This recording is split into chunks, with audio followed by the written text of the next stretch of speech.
수요 예배로 영광 돌리는 귀한 성도를 사랑하고 축복합니다.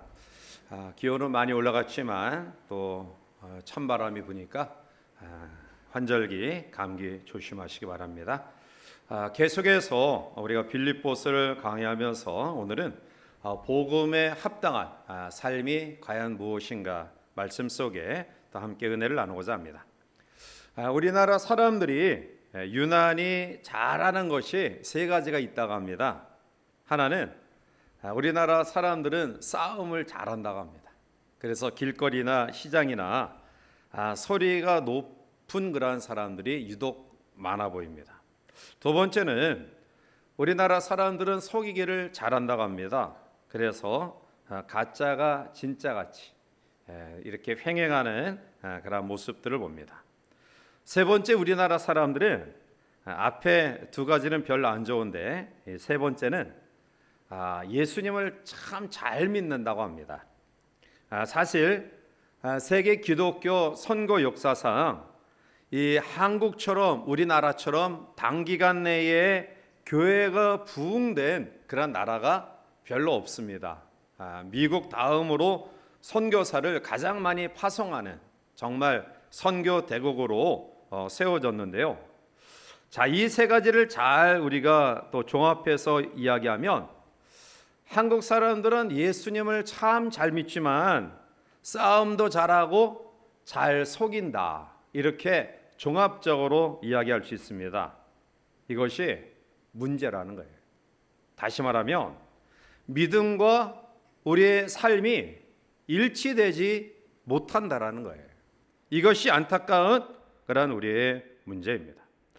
빌립보 교회는 사도 바울이 환상 속에서 아시아로 가는 발걸음을 멈추게 하시고 성령의 유럽으로 돌리게 하신 가운데 유대인의 회당도 없었던 도시에 세운 유럽의 첫 번째 교회입니다. 빌립보 교회는 다른 교회와 달리 사도 바울의 선교 사역에 적극적으로 후원했던 교회였기에 바울의 마음속에 다른 교회와 달리 참 애정이 많은 그런 소중한 교회였습니다. 그래서 빌립보 교회가 믿음으로 굳게 세워지기를 원했던 것이 바울의 마음입니다. 이러한 바울의 마음이 잘 드러난 내용이 바로 본문의 말씀입니다. 27절에 보면 우리 같이 함께 본문 27절을 읽어보시겠습니다. 오직 너희는 그리스도의 복음에 합당하게 생활하라. 이는 내가 너희에게 가보나 떠나 있으나 너희가 한 마음으로 서서 한 뜻으로 복음의 신앙을 위하여 협력하는 것과 아멘. 오늘 바울은 빌립보 교회 성도들에게 너희는 그리스도의 복음에 합당하게 생활하라 이렇게 권고하고 있습니다. 이 합당하게 생활한다라는 말의 의미는 로마 시민이 품위를 지키고 책임을 다하여 사는 것을 의미하는 데 사용되었던 구절입니다. 로마는 칼로 즉 무력으로 세계를 정복한 그런 나라입니다. 그러나 싸움만 능한 무식한 나라가 아니라 그의 문명은 최고 수준의 문명을 자랑했습니다. 그래서 로마의 시민권을 가졌다라는 의미는 나는 정치적으로 문화적으로 최고 수준의 시민이다 이러한 의미입니다. 그래서 로마 시민권을 가졌다라는 것은 대단한 특권입니다. 그들은 자존심이 강하고 셌습니다. 따라서 최고의 수준의 시민의식을 가지고 살아가야지만이 로마 시민의 품위를 지키는 것이기 때문에 그들은 마땅히 그 시민의 책임적 삶에 대해서 최선을 다했습니다. 자, 바울은 그러한 상황에 이 구절을 인용해서 이야기하는 겁니다. 로마 시민이 책임적, 문화적, 또 문명적 이러한 높은 수준의 삶을 살아가는 것처럼 그리스도인이라면 복음에 합당한 생활을 해야 된다. 복음에 걸맞는 그러한 의식과 수준 높은 삶을 살아가야 된다라는 말씀으로 이야기하고 있는 것입니다. 자, 그러면 우리가 그리스도인의 복음에 합당한 삶을 살아가기 위해서는 어떠한 모습을 가져야 되느냐? 오늘 바울은 첫 번째로 복음의 신앙을 위하여 협력하는 삶이다라고 말씀합니다. 오늘 27절 하반절에 보면 복음에 합당하게 생활하라라고 이야기하면서 마지막 부분에 복음의 신앙을 위하여 협력하는 것과 라고 말씀하고 있습니다. 여기서 생활하라, 이 말씀은 조금 전에 말씀드린 것처럼 도시국가의 시민으로서 권리와 의무와 책임을 다하는 수준 높은 삶을 살아라라는 그러한 의미인데요, 이것이 일반적인 의미로 확대되어 사용되어지고 있고, 그리고 바울은 이것을 신앙의 삶에 비추어서 이야기하고 있습니다. 빌립보서 3장 20절에 그러나 우리의 시민권은 하늘에 있는지라 거기로부터 구원하는 자 곧 주 예수 그리스도를 기다리노니라고 말씀하고 있어요.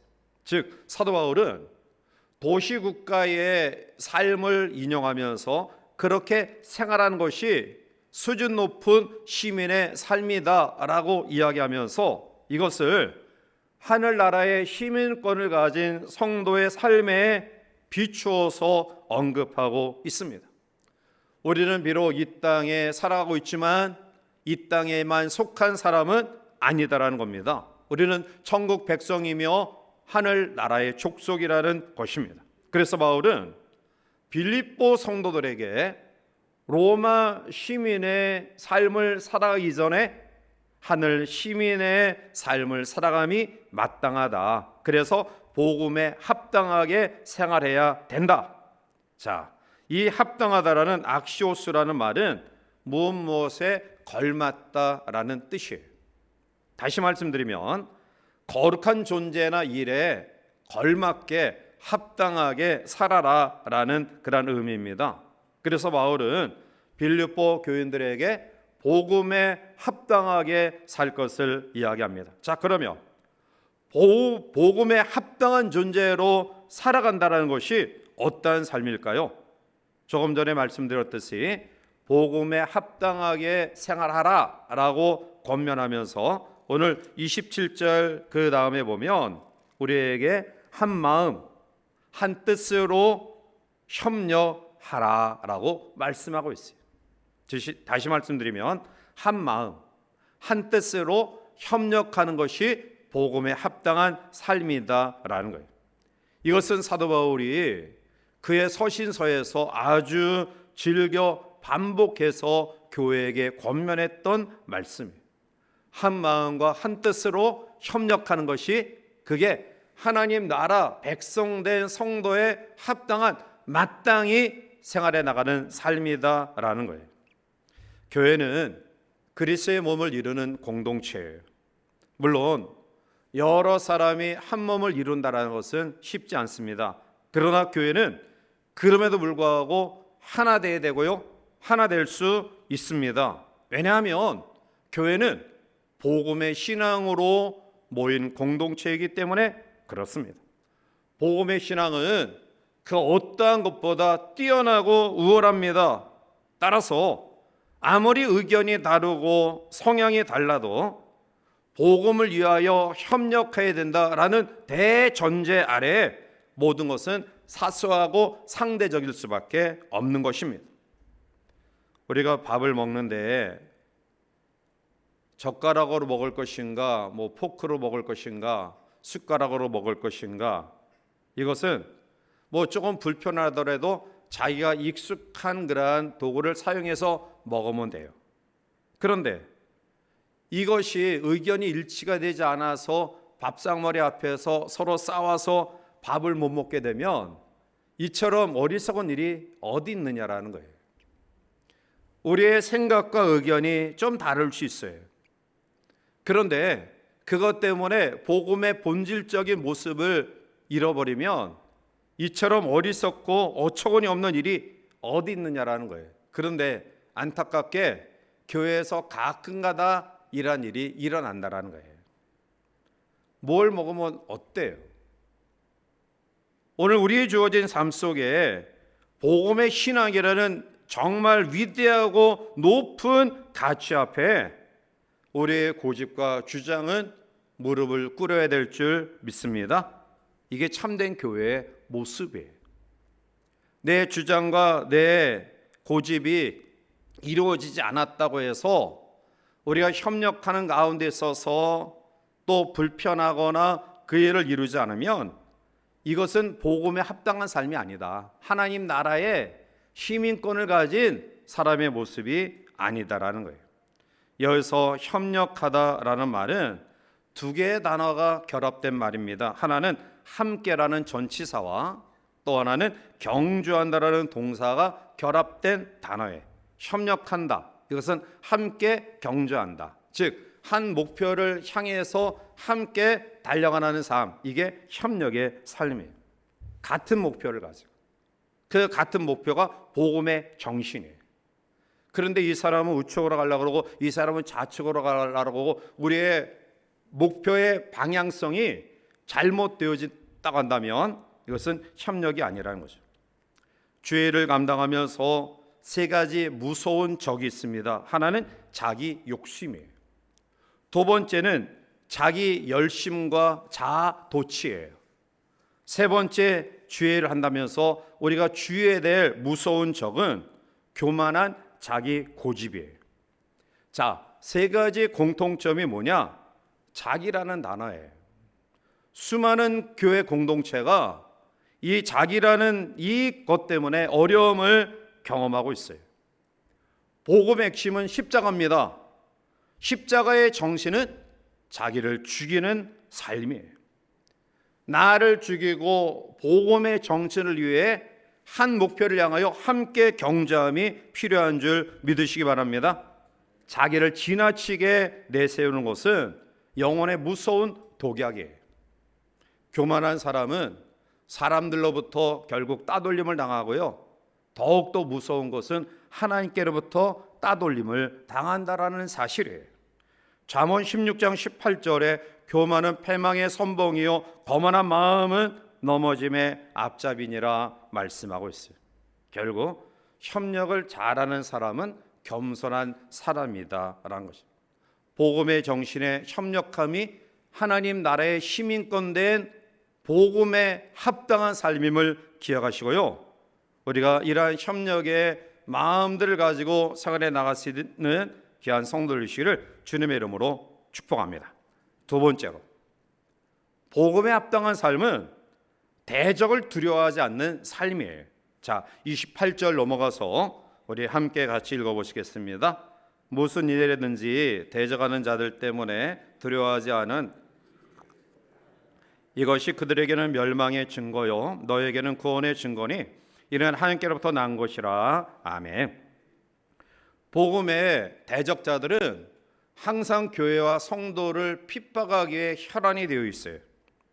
사도행전에 보면 마가 오순절 다락방에 성령 충만함을 경험한 120문도를 통해 교회가 출발이 되었는데요. 그런데 교회가 출발하면서 제일 먼저 닥친 사건이 환란이에요. 그래서 사도 외에는 모든 사람들이 예루살렘 인근 지역으로 다 흩어져요. 핍박을 피해서 흩어집니다. 이와 같이 교회를 무너뜨리고 믿음을 가진 성도를 무너뜨리기 위해 원수들의 공격은 매우 다양하고 집요합니다. 처음부터 교회는 핍박으로부터 시작이 되었어요. 특히 바울 당시에 교회는 굉장히 연약했고요. 주변의 많은 대적들로부터 둘러싸임을 받았습니다. 이러한 속에서 빌립보 교인들이 대적하는 자들을 인하여 두려워하지 않기를 원하는 마음을 사도 바울은 간절히 바랬던 것입니다. 그래서 어떠한 대적과 고난 가운데서도 빌립보 교회가 든든히 세워져 가고 있다는 소식을 듣고 싶었고요. 그리고 그러한 믿음을 무장시키기 위해 바울은 그들에게 권면하고 있었던 거예요. 자, 그래서 고난에 관한 바울의 생각을 그들에게 지금 전하고 있어요. 무슨 일이든지 대적하는 자들 때문에 두려워하지 아니하는 이 일을 내가 듣고자 한다. 너희들이 결코 두려움이 없이 믿음 생활 잘하고 있음을 내가 듣기를 원한다. 그러면서 28절 하반절에 보면 이것이 그들에게는 멸망의 증거요 너희에게는 구원의 증거다. 이것은 하나님께로부터 난 것이다 라고 말씀하고 있어요.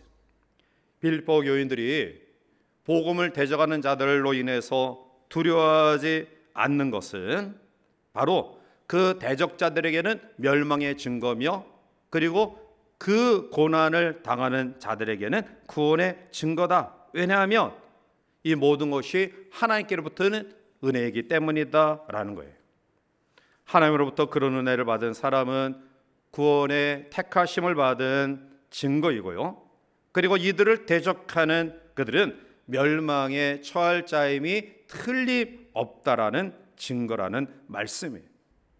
따라서 복음을 대적하는 자들은 반드시 패할 것이다. 그리고 복음을 따르는 사람들은 반드시 승리케 하시는 하나님의 행하시는 일을 볼 것이다 라는 말씀이에요. 하나님은 문제보다 크시고 대적보다 크시기 때문에 그렇습니다. 어느 날 영국의 어떤 장교 부부가 배를 타고 가다가 심한 폭풍을 만났어요. 이 폭풍이 너무 심하니까 이 장교 부인이 굉장히 두려워 떨고 있을 때 갑자기 남편이 칼을 이 부인의 아내에 들이대는 거예요. 부인은 별로 겁내는 기색이 없어요. 장교가 아니 칼을 들이댔는데 겁내지 않아? 이렇게 물었더니 아니 이 칼이 원수의 손에 들린 것도 아니고 내가 사랑하는 남편 당신에게 들려 있는데 뭐가 겁이 나요? 라고 이야기합니다. 그때 장교가 이 아내에게 여보 우리를 사랑하시는 하나님이 모든 자연 만물을 붙들고 계시는데 왜 그렇게 이 폭풍 때문에 두려워해? 라는 이야기를 나눴고요. 이 말을 들은 부인이 마음의 평안을 회복했다라고 합니다. 진정 하나님이 살아계시고 우리를 사랑하시는 분이라는 사실을 우리가 확신한다 한다면 어떠한 문제 앞에서도 두려워하지 아니할 줄 믿습니다. 바울이 그렇게 살았어요. 그래서 그가 경험한 그 고난의 의미가 무엇인가를 빌립보 성도들에게 이야기하면서 하나님의 행하신 일이기 때문에 너희들은 결코 두려워하지 말라라는 말씀이에요. 초대 교회의 교부였던 크리소스톰이라는 분이 계셔요. 그는 로마의 황제 시저가 주가 아니라 만군의 주 여호와 하나님 그분만이 주인이십니다 라고 고백하고 전하다가 그만 로마 감옥에 갇히게 돼요. 그리고 황제 앞에 이제 신문을 당합니다. 황제가 크리소스톰에게 형벌 내릴 것을 신중히 고려하면서 먼저 위협해. 너를 이 나라에서 추방하겠다. 그랬더니 이 크리소스톰이 폐하, 저를 이 나라에서 추방하는 것은 불가능합니다. 왜냐하면 전 세계가 제가 믿는 아버지 하나님의 집이기 때문입니다. 황제는 다시 이 크리소스톰에게 너의 재산 전부를 내가 환수하겠다, 몰수하겠다. 그때 크리소스톰은 저의 보화는 하늘 보화에 쌓여져 있습니다. 황제가 그 보화를 어떻게 할 수 없습니다.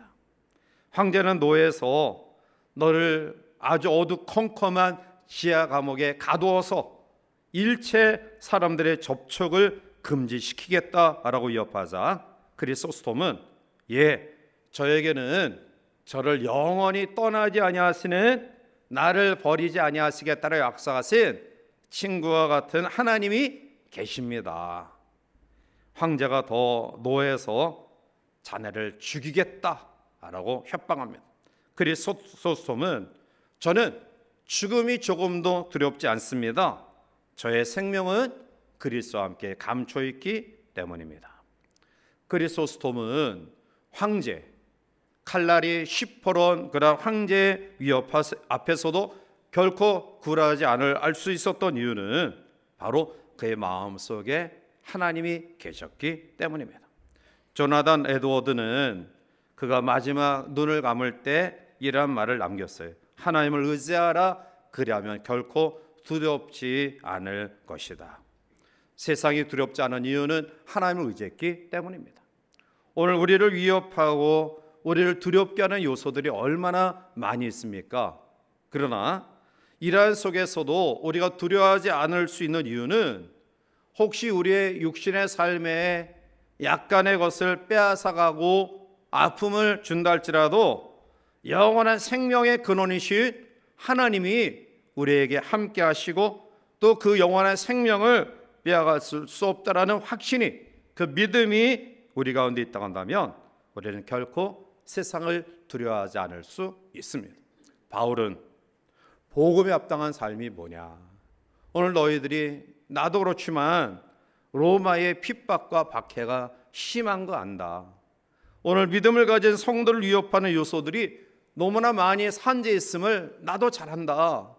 그러나 그러한 상황 가운데서도 우리가 하나님의 행하신 일, 그 일을 소망하면서 결코 대적자로 인하여 두려워하지 말라. 이것이 복음에 합당한 삶이다라고 권고하고 있는 것입니다.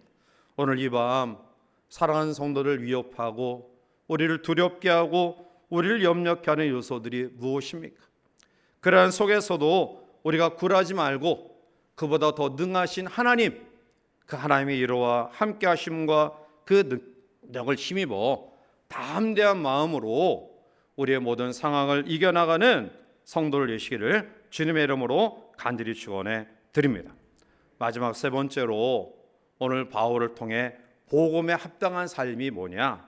그것은 그리스도를 인하여 고난도 감수하는 삶이. 자, 29절 우리 넘어가서 같이 읽어보시겠습니다. 그리스도를 위하여 너에게 은혜를 주신 것은 또한 그를 위하여 고난도 받게 하려 하심이라. 아멘. 하나님이 우리에게 은혜를 주신 것은 확신을 가지고 살라, 이러한 은혜이기도 하지만 오늘 29절 하반절을 보면 고난도 받게 하려 하심이라. 십자가도 지라는 말씀이에요. 믿는 사람이 고난을 받는 것은 하나님의 뜻이라는 말씀이에요.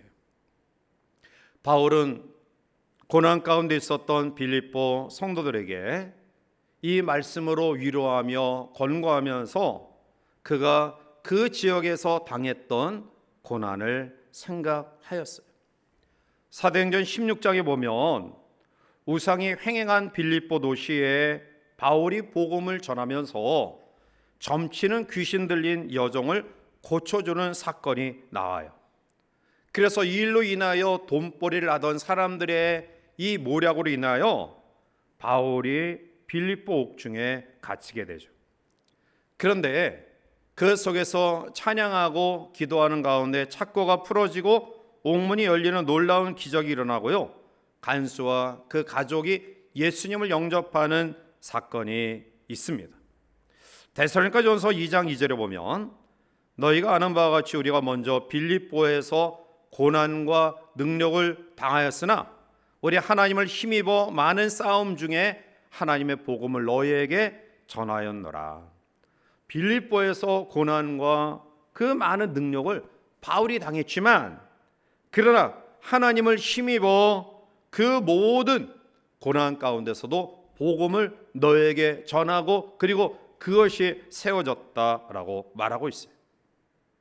사도 바울은 빌립보 교회 성도들에게 하나님이 우리에게 은혜를 주셔서 또 믿음으로 확신 있는 그런 삶을 살아가게 하시지만 때로는 고난도 주신다.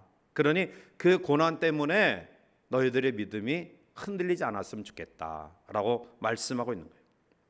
2차 세계대전 당시에 리처드 먼브란트 목사님이 하나님의 복음을 전하다가 루마니아 감옥 안에 갇히게 돼요. 30여 명의 크리스찬들과 함께 수감되어 있는 가운데 어느 날 죄수 한 명이 들어오는데 깜짝 놀랐어요. 그 죄수가 누구냐 하면 범블란트 목사님을 체포해서 감옥에 보낸 루마니아 군인 대령이에요.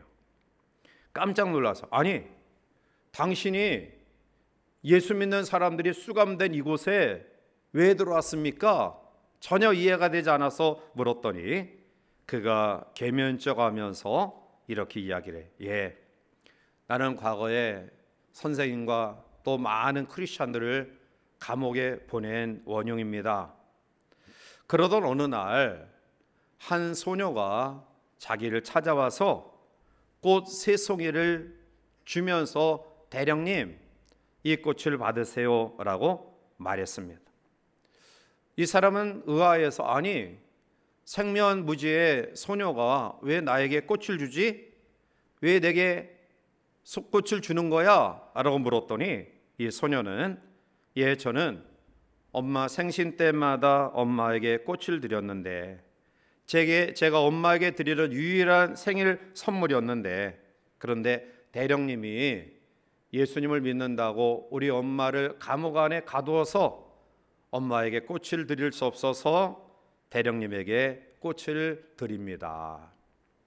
그런데 이 이야기 속에 하나님이 이 루마니아 군인의 마음을 때린 거예요. 아, 내가 참 못된 짓을 많이 했구나. 그리고 그의 마음을 돌이켜서 예수님을 영접하고 신앙생활하고 그리고 예수쟁이가 되었다가 결국 그것이 발각이 되어서 감옥 안에 들어오게 된 거예요. 사랑하는 성도 여러분, 고난 가운데도 예수 그리스도의 믿음을 잃지 않은 사람은 한 영혼을 구원할 수 있는 능력을 허락받을 줄 믿습니다. 여러분, 우리가 성도가 된다는 의미를 바로 아셔야 돼요. 내가 예수 믿고 하나님의 자녀가 되었다는 것은 복음이 나에게 놀라운 구원의 은혜를 줌과 동시에 복음을 위해 고난도 받아야 된다라는 뜻이 내포되어 있는 거예요. 크리스찬이 된다는 것, 하나님 나라의 시민권을 가진 하나님의 백성이 된다는 것은 은혜도 받지만 복음 때문에 우리가 받지 않아도 될 고난도 우리 가운데 임한다라는 거예요. 이것을 우리가 잘 인식해야 됩니다. 그래야지만이 고난 속에서도 우리가 낙심하지 아니할 수 있습니다. 사랑하는 성도 여러분, 오히려 우리가 이러한 의식과 믿음을 가질 때 내가 복음 전파를 위해 당하는 이 고난은 영광이다라는 믿음을 가지게 되는 거예요. 오늘 본문 29절 하반절에 보면 우리에게 고난도 받게 하려 하심이라. 이 말씀의 의미는 능동적인 표현이에요. 즉, 내가 어쩔 수 없이 고난을 경험하는 게 아니라 쉽게 이야기하면 십자가를 질 각오를 하라. 자, 왜 우리가 이러한 능동적인 믿음을 가지고 살아가야 될까요? 30절에 그 말씀을 우리에게 보여주고 있어요. 자, 우리 30절 마지막 절을 함께 읽어보시겠습니다. 너에게는 그와 같은 싸움이 있으니 너희가 내 안에서 본 바요 이제도 내 안에서 듣는 바니라. 아멘. 사도 바울에게도 이러한 고난이 있었다라는 거예요. 사랑하는 성도 여러분, 우리가 믿음의 렌즈를 끼면 하나님의 약속들이 더 뚜렷하게 보여요. 그래서 능동적으로 고난을 감수하는 그런 믿음을 가지게 돼요. 무엇보다 중요한 것은 우리에게 이러한 싸움이 반드시 있다. 그러나 합력하여 선을 이룬다라는 확신이 우리 가운데 있어야 됩니다.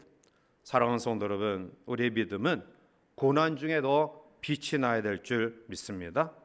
지난 날들을 생각해 보면 얼마나 많은 은혜를 우리가 경험하며 살아왔습니까?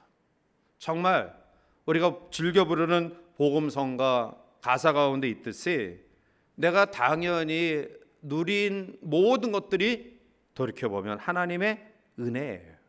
따라서 이 하나님의 은혜를 생각하면 복음 신앙을 위해 협력하는 일, 어떤 어려움 속에서도 두려워하지 아니하는 믿음, 십자가의 복음을 위해 내가 져야 될 십자가를 능동적으로 지고 나가는 믿음이 우리 가운데 있게 되어진다라는 사실입니다.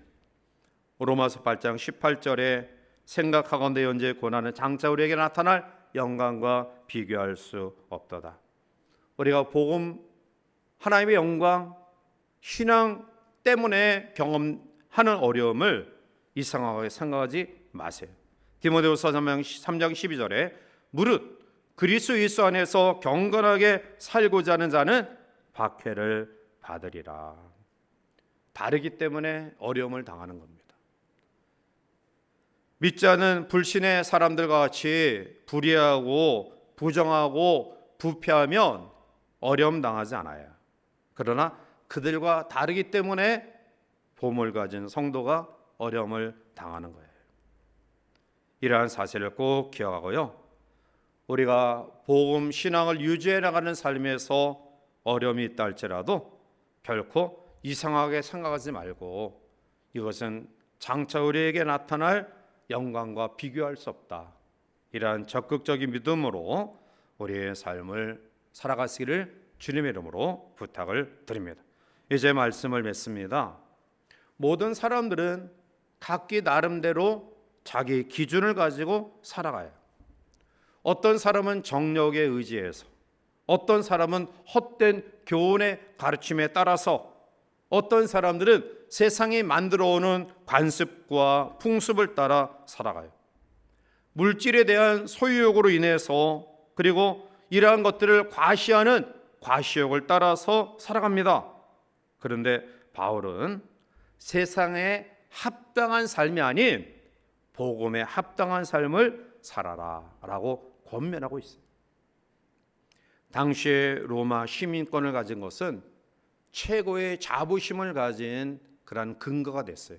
그래서 그 시민권 자체가 어쩌면 그들을 높은 수준의 사람으로 삶을 이어가게 하는 원동력이 되었다라는 거예요.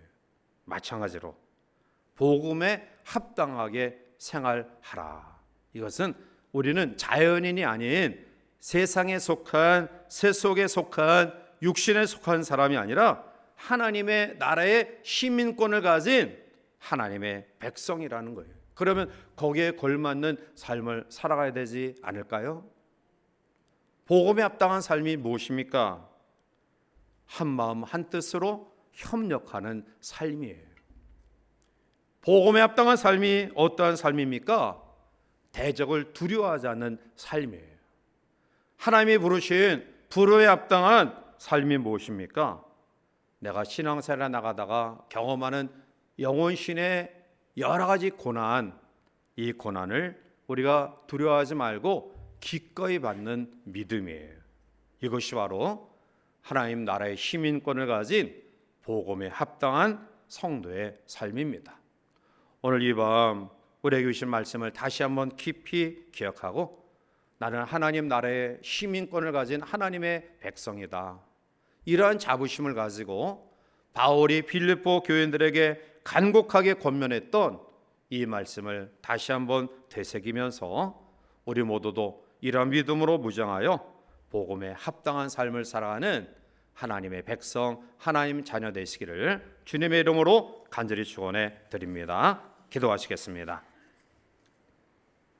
사랑과 은혜가 충만하신 하나님, 내적으로 많은 핍박과 어려움을 경험하고 있었던 빌립보 교회 교인들에게 사도 바울이 복음에 합당한 그러한 삶이 무엇인가를 권면하면서 용기와 격려를 주었습니다.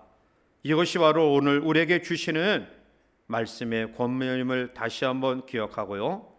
우리가 부르심에 합당한, 복음에 합당한 하나님의 자녀, 천국 시민됨에 합당한 삶을 살아가길 원하오니 복음의 정신으로 한 마음 한 뜻 되어 협력하게 하시고 어떠한 대적들 앞에서 두려워하지 않게 하시고 우리가 복음 때문에 경험하는 고난이 영광임을 기억하면서 하나님의 은혜 속에 감사하는 복된 주의 성도를 될 수 있도록 축복하여 주시옵소서. 지구촌에 이 땅에 우리의 삶에 많은 어려움과 힘듦이 있습니다. 하나님 위로하여 주시옵시고 회복과 치유와 부흥의 역사를 허락하여 주시옵소서. 주의 은혜가 우리 모두에게 함께하길 원하옵고 예수님의 이름으로 감사하며 간절히 기도하옵나이다. 아멘.